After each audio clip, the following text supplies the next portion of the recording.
हनुमान जी ने तोड़ा सुदर्शन चक्र का घमंड। एक बार की बात है जब द्वारिका नगर में भगवान श्री कृष्ण अपनी पत्नी रानी सत्यभामा के साथ सिंहासन पर विराजमान थे।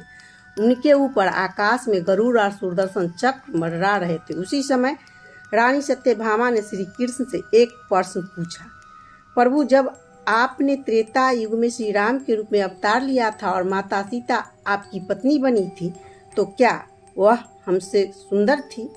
इस प्रश्न ने वहां उपस्थित दोनों दिव्य सेवकों गरुड़ और सुदर्शन चक्र के अंदर अहंकार को जगा दिया। गरुड़ बोले, प्रभु, क्या इस सृष्टि में कोई मुझसे तेज उड़ सकता है?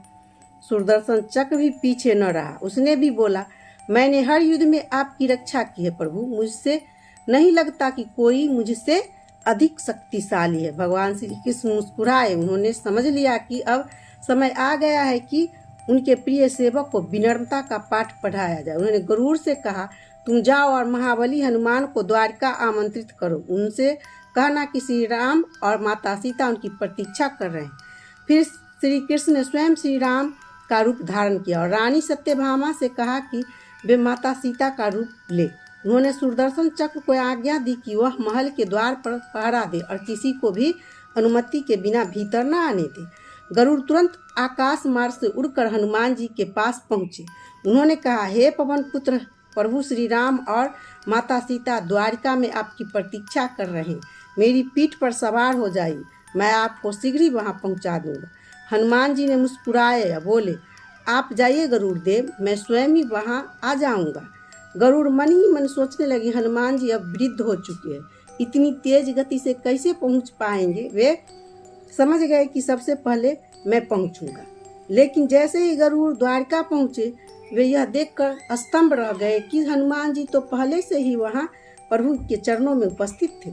गरुड़ का सिर शर्म से झुक गया। तभी श्री कृष्ण, जो उस समय श्री राम के रूप में विराजमान थे, बोले, हे वानर श्रेष्ठ, तुम मेरी अनुमति के बिना महल में कैसे प्रवेश कर गए? क्या सुदर्शन ने तुम्हें रोका नहीं? हनुमान जी ने विनम्रता से सिर झुकाया। उसने मुंह से सुदर्शन चक्र को बाहर निकाला और कहा, प्रभु, इस चक्र ने मुझे रोकने की कोशिश की, इसलिए इसे मुंह में रख ही अंदर आना पड़ा, क्षमा कीजिए।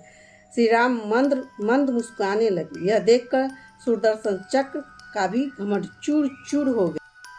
इसके बाद हनुमान जी ने सत्यभामा की ओर देखा और कहा, प्रभु, आज माता सीता की जगह किस अन्य नारी को सिंहासन पर बैठाया है?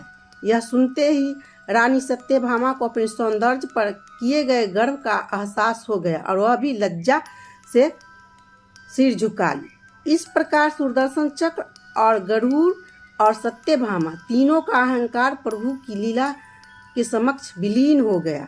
उन्होंने प्रभु के चरणों में सिर झुकाकर पश्चाताप किया और अपनी भूल को स्वीकार किया। ये कथा हमें यह सिखाती है कि चाहे कोई भी कितना ही बलवान, तेज या सुंदर क्यों न हो, सच्चा बल विनम्रता और भक्ति में ही है। अहंकार चाहे कितना भी सूक्ष्म हो, प्रभु की कृपा से उसका नाश निश्चित है।